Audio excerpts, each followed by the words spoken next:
Hello and welcome. In today's video, we will explore the pronunciation of the Devanagari alphabet. Devanagari is the script most commonly used to write Sanskrit and other languages like Hindi and its dialects, Marathi, and also Nepali. The Devanagari script is much more than just a writing system. It is a phonetic blueprint and a script that mirrors how we produce sound using our vocal organs. As one of the world's most phonetic scripts, it captures the science of speech in a way that is unmatched by any native writing system for any natural language today. Devanagari's strength springs from its ability to perfectly capture the phonetic structure of Sanskrit, a language whose alphabet system is built around the very act of the production of human conversational sound. Due to this association, Devanagari is not just a script but also a gateway to some of the world's richest literary, philosophical, and spiritual traditions.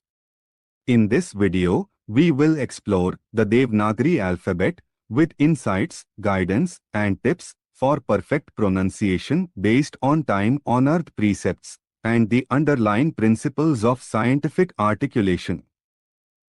While this video is designed to introduce new learners to the Devanagari script, it also offers insights that may surprise even the existing speakers of the languages using Devanagari, prompting them to rethink their understanding and use of this script and also their language. Through this video, you will not only learn the Devanagari alphabet, but you will also understand why it is structured the way it is. To achieve this, we will begin with consonants, organized by their place and manner of articulation in the mouth. Then, we will explore vowels, both independently and in their diacritic forms. After that, we'll move to compound consonants and vowels, and finally, to special signs used in the pronunciation of Devanagari. Those already familiar with Indian alphabets might notice that we are not following the traditional order of instruction of vowels first, then consonants. This is because our chosen sequence better mirrors how speech is actually formed. This method is better suited for learners unfamiliar with the sounds of Indian languages. This sequence, known in Sanskrit as the order of sthana, or the position of articulation, makes it much easier for the learners to understand and logically relate what their mouth is doing with the speech produced as they ease into the world of letters and their relationship with each other. So, let's start our journey of exploring the Devanagari alphabets with consonants. Simple consonants in Devanagari are taught grouped into 5 sets, called the Vargas, literally meaning a class or a group. The Vargas are created based on the location or the position of the tongue, called its sthana, starting from the back of the mouth to the lips. Within each Varga, the consonants are arranged in the following order. Unvoiced consonant, which requires minimal engagement of the vocal cords. Then, the aspirated unvoiced consonant, which are also produced by minimal engagement of vocal cords and are also accompanied by a burst of air. Followed by the voiced and aspirated voiced consonants of the Varga, both of which require a dominant engagement of vocal cords. And finally, the nasal consonant of the group, that is pronounced with a nasal inflection, or the sound The first Varga is the Ka Varga of velar sounds. Here, the back of the tongue touches the soft palate or the velum, producing velar sounds. The first consonant of the Ka Varga is Ka. Ka. It is pronounced like the Ka in the word kite, as used in the word Kamala, which means lotus. The next consonant is kha, kha. Pronounced like the tha in the word khaki with a burst of air. An example of its use is in the word khagga, meaning a bird. The next consonant is ga, ga, pronounced like the ga in the word gum. An example of its use is in the word gaganna, meaning the sky. The next consonant is gha, gha. No matching voice for gha exists in English. The closest would be the sound of ga in the word gum, but a lot more breathy. An example of its use is in the word ghatta, meaning a pot or a pitcher. The final consonant of the ka varga is an, ang, pronounced like the ang in the word sing or stung. An example of its use is in the word anga, meaning a limb. The next varga is the cha varga. Here, the middle of the tongue rises to touch the hard palate, creating palatal sounds. The first consonant of the cha varga is cha. Cha. It is pronounced like the cha in the word chair as used in the word chamasa, which means a spoon. The next consonant of the varga is cha. Cha. With no approximate sound in English, its articulation can be described like pronouncing the cha in the word chair, but with a vigorous push of air. An example of its use would be the word chhatra, which means an umbrella. The next consonant is ja. Ja. It is pronounced like the ja in the word jug. An example of its use would be the word jagga, which means the world. The next consonant is jha. Jha. Not used in English, its pronunciation can be described like the ja in the word jug, but a lot breathier. An example of its use would be the word jharra, which means a stream or a waterfall. Finally, the nasal consonant for cha varga, which is nya. Nya. It is pronounced like the nya in the word canyon. An example of its use would be the word pancha, which means 5. Before moving on to the next varga, a difference in enunciation needs to be pointed out between Marathi and other languages using the Devanagari script for two of the constituents of the cha varga. In Marathi, the voiced consonants ja and jha are pronounced a lot softer, such that they sound closer to the English za and the German zha than ja and jha as pronounced in Sanskrit or Hindi. Resuming our journey through the Devanagari consonant vargas, we come to the next varga, the ta varga. In this varga, the tip of the tongue curls back to touch the hard palate just behind the alveolar ridge, forming retroflex sounds. The ta varga starts with ta. Ta. It sounds like the ta in the word tap. An example of its usage is the word tankara, meaning the twang of a bowstring. The next consonant is tha. Tha. The best description of the sound in English would be a strongly aspirated ta, as in the word top, or the sound of tha in the word thing with a sharper attack. An example of its usage is in the word thagga, meaning a swindler. The next consonant is da. Da. It sounds like the da, as in the word dot. An example of its usage is the word dayana, meaning a bird's flight. The next consonant is dha. Dha.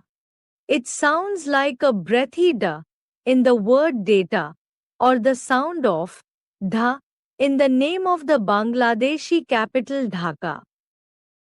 An example of its usage is the word raka, which means to cover.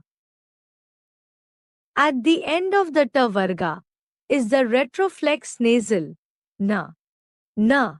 Its sound is like that of the na, as in the word nan, but articulated with a curled up tip of the tongue bouncing off the front of the palate. An example of its usage is in the word garna, meaning a group.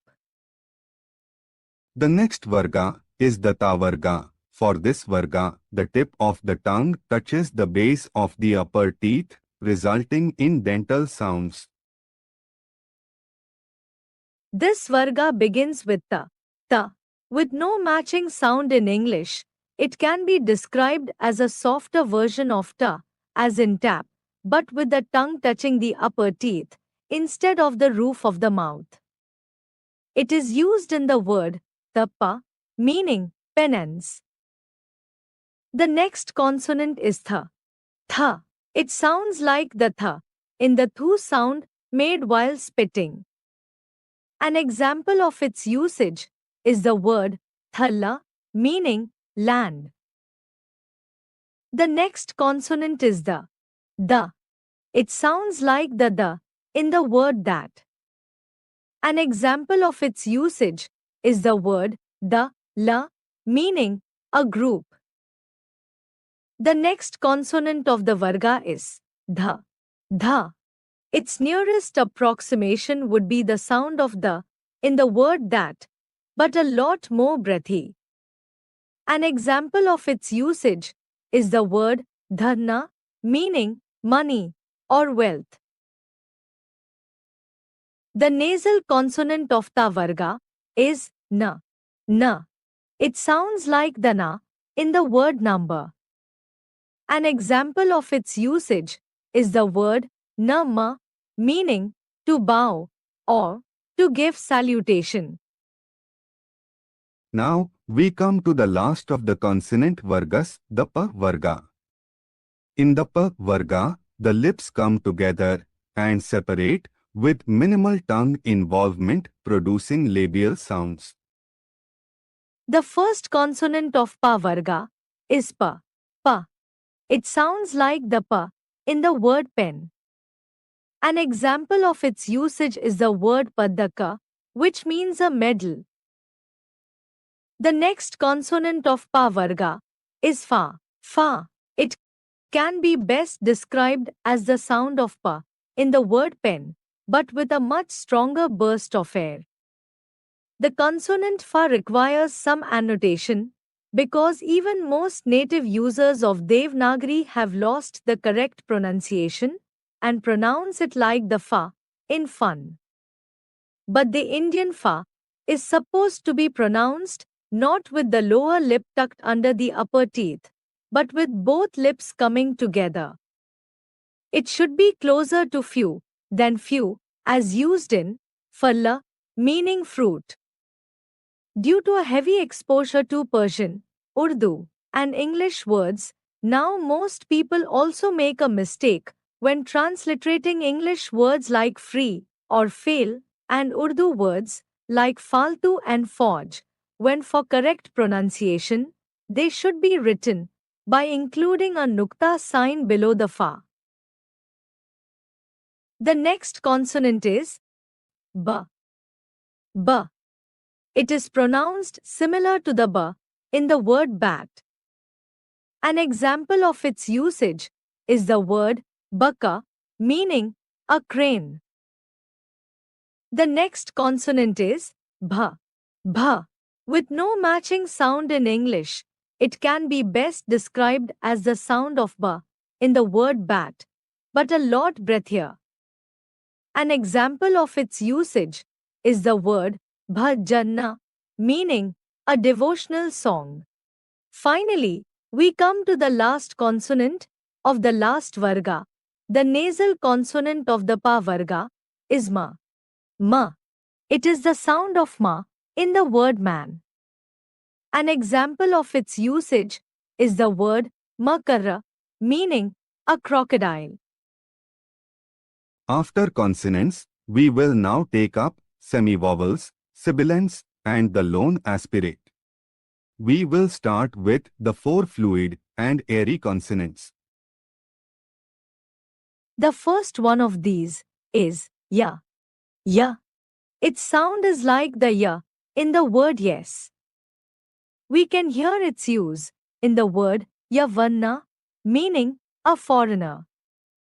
Ya is in fact a product of a smooth glide between the two vowels e and a, which is the source of this consonant in all languages, like in Arabic, where ya can both be a consonant or a long vowel. The next consonant is ra. Ra. It is pronounced like the ra in the word rule. An example of its usage is the word Rama, meaning delight. Now comes the consonant la. La. It sounds like the la in the word leaf.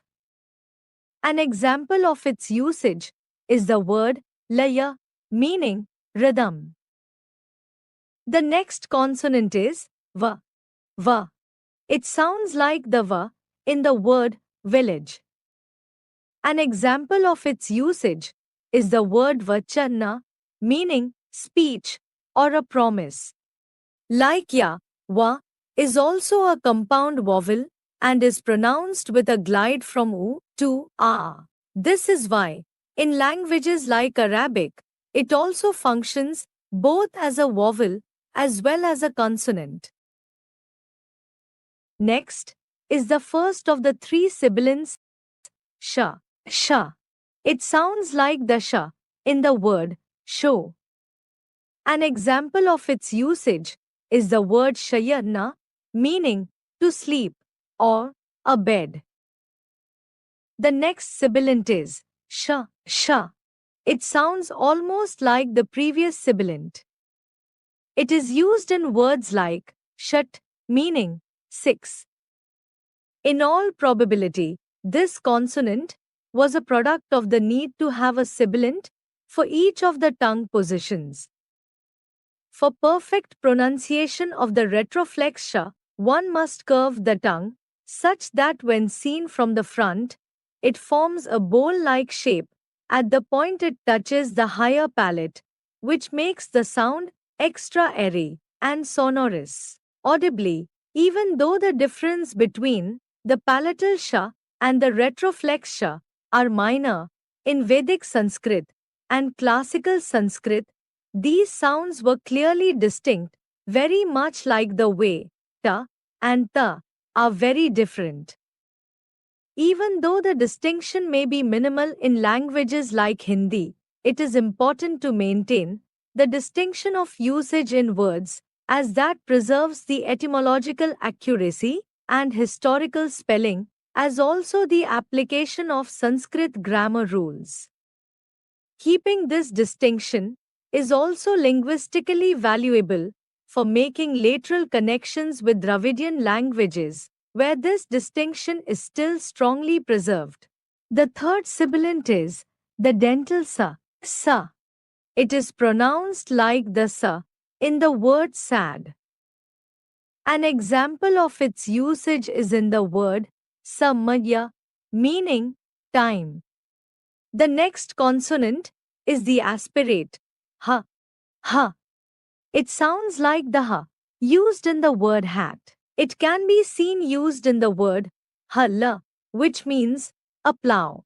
We have now arrived at the final set of consonants, which is comprised of three compound consonants.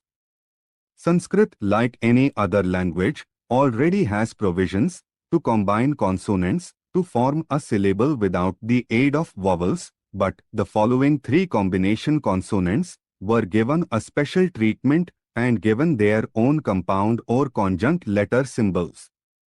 This was done for efficient practical usage because they were found to be used frequently enough that having their own symbols made writing more efficient. These compounds are made up of consonants, whose pronunciation we have already learnt earlier in this video. The first compound consonant is ksha. Ksha. This is a combination of simple consonants ka plus sha plus the implicit vowel sound a. An example of its usage is in the word kshama, which means forgive. The next one is tra. Tra. This is made up of simple consonants ta and ra and the implicit vowel sound a, as used in the word traya, which means three or threefolds. The last compound consonant is jnya. Jnya. Jnya is a combination of ja with the nasal consonant nya with the implicit vowel sound a. Its use can be seen in the word jnana, which means knowledge. Jnya is often pronounced in northern India, especially when used in Hindi as gya and in parts of western India as gnya.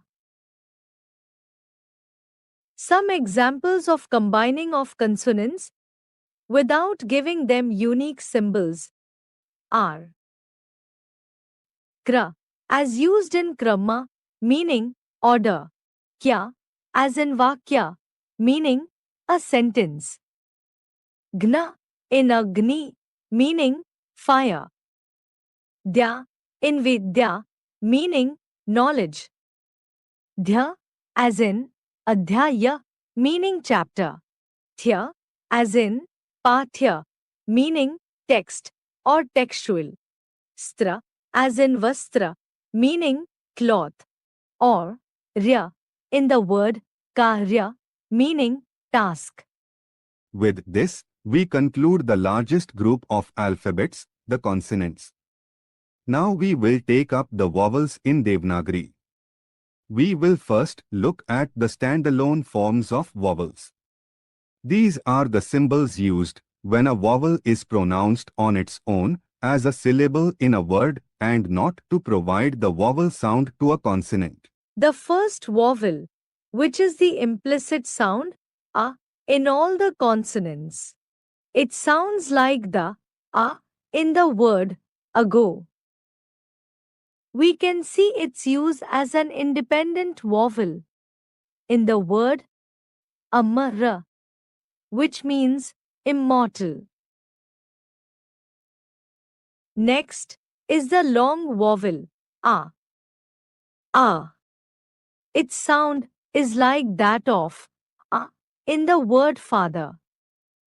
It is used in the word abha, meaning glow or light. All long vowels should be spoken for twice as much time as their short forms. The next vowel is e, spoken like the e in the word bit. It is used in the word Indra, which is the name of the most prominent Vedic god. The next vowel is the long e, spoken like the e in the word see. It is used in the word Isha, which means Lord or God. Next, we come to the vowel u, pronounced like the u in the word put. It is used in the word utpatti, which means origin. The long vowel u is pronounced like the u in the word boot. It is used in the word urja, which means energy. The next vowel, a unique vowel for Sanskrit, is re. Re. It is to be pronounced like the re in the word read, but with the position of the tongue, similar to that we discussed with the palatal sha. We can see it used in the word rishi, which means a sage. The next vowel, the long re, is not used in any language using Devanagari after Vedic Sanskrit, including classical Sanskrit. There are Vedic words like Ridhra, meaning upright or prosperous, using the long re, but most of its known usage was in words that were later written using the short re, like Rik, Ritu, etc. The next vowel is A. It is to be pronounced like the A in the word bake. We can see it used in the word eka, which means one. The next vowel is the combination vowel I. It is a combination of the vowels a and e. It should be pronounced as a quick glide from a to e. It is used in the word Airavat, which is the name of Indra's elephant, or can refer to a bolt of lightning. The next vowel is O.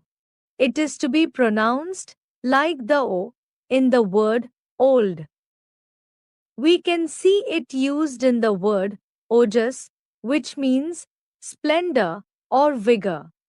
Finally, we come to the combination vowel. Au is a combination of the vowels a and u. So, it should be pronounced as a quick glide from a to u. We can see it used in the word au river, which means space or area.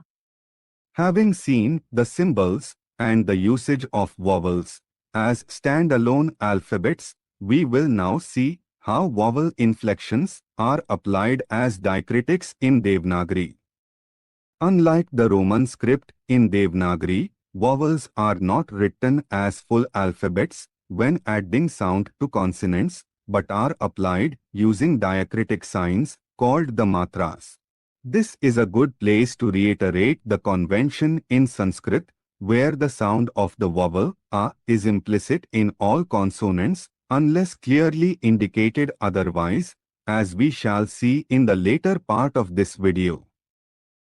We will use the consonant ka to show how the matras for the vowels are applied to add the vowel sound. The uninflected form of the consonant ka is written like this. So, ka, with the sound of vowel a applied and pronounced ka, looks like this. And ka, with the sound of long vowel a, looks like this. Ka, with the sound of the short vowel e, looks like this. While ka, with the long vowel e, like this. Ka, with the sound of the short up, takes a form like this, while ka, with the long vowel u, looks like this. Ka, with the sound of the vowel ri, is written like this. Ka, with the sound of the vowel a, looks like this, while ka, with the sound of the vowel I, like this. Ka, with the sound of the vowel o, is shown like this. And finally, ka, with the sound of the vowel au, looks like this. With this, we come to the end of the list of alphabets in Devanagari. To make the video comprehensive, we will now take a look at the tools outside of alphabets that shape the spoken sound in Devanagari. The first one of these is the sign Anuswara. Anuswara, shown as a dot above an alphabet, adds nasal inflection to the syllable. We have already seen when studying the consonant vargas that each varga has its own nasal consonant. However, the nasal inflection is also required at places other than with the varga consonants. For this, usually, sound was added. For simplification and for universal application of nasal effect, Anuswara was introduced. Though scoffed at by Sanskrit purists, this is an upgrade because using Anuswar in the place of the Varga nasal consonant still produces the sound which might have been produced had the Varga's nasal consonant been used. This is so because the nature of the nasal sound emitted by the mouth is automatically changed depending upon the interacting consonants. Comparing the pronunciation for examples like Ganga and Ganga, Chanchal and Chanchal, Ghanta and Ghanta, Mantra and Mantra, Champak and Champak, Sindur and Sindur, etc. demonstrate this. This and the willing and widespread adoption of Anuswara show that the Anuswara rationalization was a positive evolution. In the Marathi language, the Anuswara sign is used to give the native shortened ending and the nasal inflection pronunciation feel. It is commonly used in newspapers, quoted conversations in writings, public announcements, and now, in social media. This is why we see, in place of formal form, Kai Zale, conversational form, Kai Zala, instead of tu gelas, we see tu gelas, and instead of mi kele, we see mi kel. This is similar to the conversational use of Anuswar in Hindi, as in मैंने और वे आ रहे हैं. Anuswara does not have its own sign in IEST, where Roman letters N or M are used depending upon the consonant that follows. The next sign we will discuss is the Chandrabindu. This pure nasal vowel was a variation that was used by Hindi and other native languages to represent a sound that was of Prakrit origin. Sanskrit only used the Anuswara, while the Chandrabindu was introduced to pronounce the native versions of Sanskrit words like Ak, instead of the Sanskrit Akshi, Has, instead of the Sanskrit Has, Sap, instead of the Sanskrit Sarpa, and Chand, instead of the Sanskrit Chandra. After Anuswara, we will take up the sign Visarga. A Visarga looks like the colon sign and adds an echo-like exhalation at the point it is placed. It is primarily used at the end of nouns and pronouns, but also used within words that are made up of prefixes, soha, meaning good, and doha, meaning difficult. The Visarg sign and the resultant aspiration is preserved only in case of specific following consonants. In other cases, the Visarg after so and do and the associated aspiration sound is lost and replaced by other vowels due to the application of Sanskrit conjugation rules called Sandhi rules.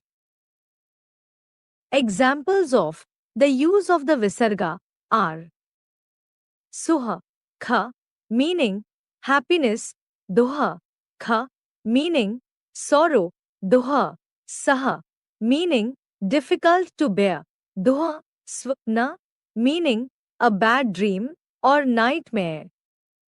Soha, Shruta, meaning well known, and was also used to refer to a legendary ancient Indian physician. And Duha Shah Sarna, meaning bad governance, and was also the name of a villain in the epic Mahabharata. Visargan is applied when transcribing in IAST using the letter H. Finally, we take a look at the symbol Halantya. It is applied as a small diagonal stroke attached to the bottom right of a consonant. Panini uses the Pratyahara, meaning a short form reference label, Hal, to collectively refer to all consonants. Antya in Sanskrit means one that ends. Thus, Halantya is the one that ends consonants. You may recall, in this video earlier, it was said that in Sanskrit, all consonants carry an implicit sound unless it is explicitly removed. The Halantya suppresses this inherent vowel sound and makes it usable in its uninflected form. We have already seen its role in consonant stacking in the section for making compound consonants and words earlier. Halantya is used at the end of words extensively in definition of verb roots or dhatus.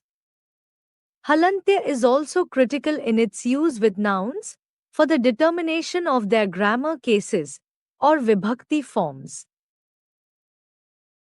Examples of the usage of Halantya, apart from in consonant stacking we have already seen earlier, include Bhagvat, meaning the Lord; Jagat, meaning the world; Dhiyi, meaning the thought; Rajan, meaning the king; Manas, meaning the mind; and Sukham, which means happiness.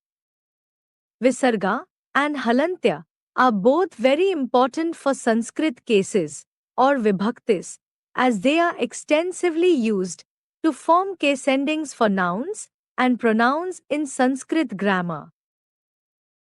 This would be a good place to point out an important difference between Sanskrit and other North Indian languages using the Devanagari script in the handling of the pronunciation of words with ending consonants with implicit vowel a.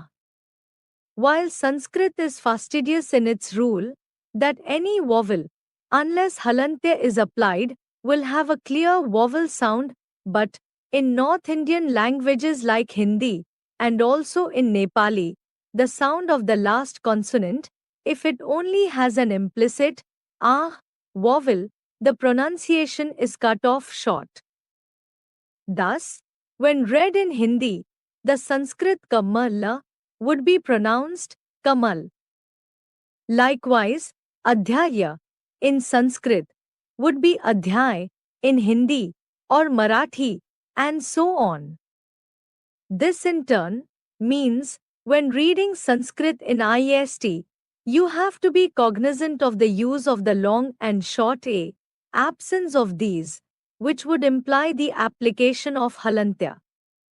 In this treatment of preserving the implicit sound of the last consonant, the South Indian languages are identical to Sanskrit, even though they use different scripts.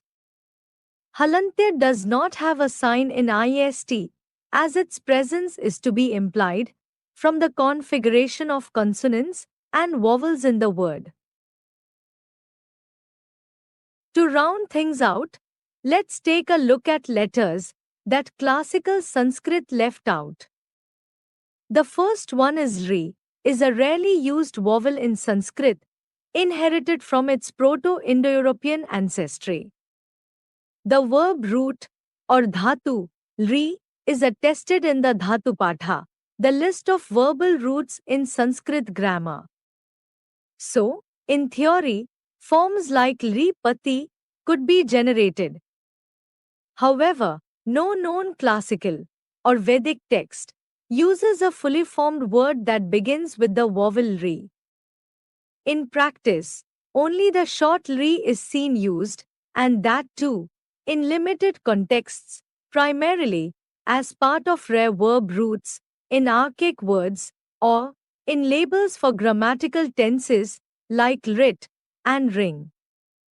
The long form Ri is virtually unattested in natural usage and is retained mostly for theoretical completeness, mirroring the system of short and long vowels that is seen with other sounds in Sanskrit. After the Vedic period, both forms of Ri, and especially the long one, fell out of active use in all later Indian languages. They survive today only as part of formal or academic treatments of the Sanskrit phonetics. The other letter that was left out of classical Sanskrit was the retroflex lateral approximant, la. The consonant la is a consonant in regular use in Marathi, found in words like वरण, हळद, कळ, रसळ. it is written in languages like Marathi and Konkani, using Devanagari, and is also used in Dravidian languages, written in their own native scripts. While Ri was a Proto-Indo-European import into Sanskrit, La was a local assimilation and very likely reflects phonetic features present in South Asia prior to Indo-Aryan expansion.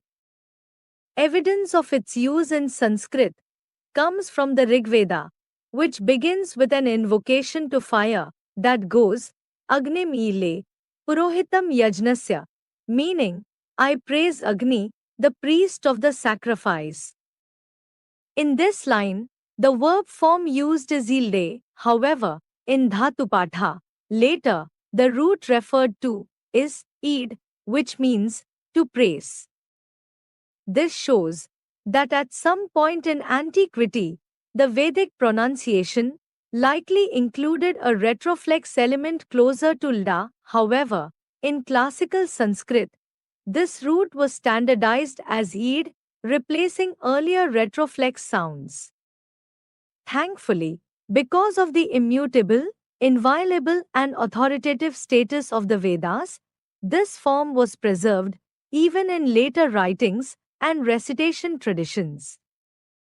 We can also see that in Sanskrit, la was replaced by la, da, and dha, and later, in Hindi and many Prakrit origin languages, also augmented by da and dha to align with the native Indian pronunciation. This concludes our presentation on Devanagari alphabets. Now, having seen the entire Devanagari alphabet, you would have come to the realization that every sound, every shape, and every nuance, from tongue placement to breath control and pronunciation in Devanagari, is a result of a long, studied, and intentional act of distillation with an aim to craft a structured and polished language system. To perfect what you've learned, use our interactive tools to read, speak, and self-correct, in line with Sujivnam's principle of Swadhyay or self-study. We will be soon updating the links to Devanagari pronunciation help tool on sujivnam.org's page related to learning resources on Sanskrit. You will be able to find them via the menu item Sanskrit Resources. You can also read about Sanskrit alphabets in greater depth on sujivnam.org by following the menu path. Sanskrit Library and reading the chapter titled Sanskrit Vowels, Consonants and Signs. In our upcoming video, we will take our journey of familiarization with Devanagari up by another level by covering pronunciation in greater detail and complexity. Introduce you to additional diacritic signs that have expanded the efficacy of Devanagari to faithfully accommodate the pronunciation of more languages and provide you the links to and tips on using the online Devanagari pronunciation tool. Till then, live your Sujivanam and wish you happy learning.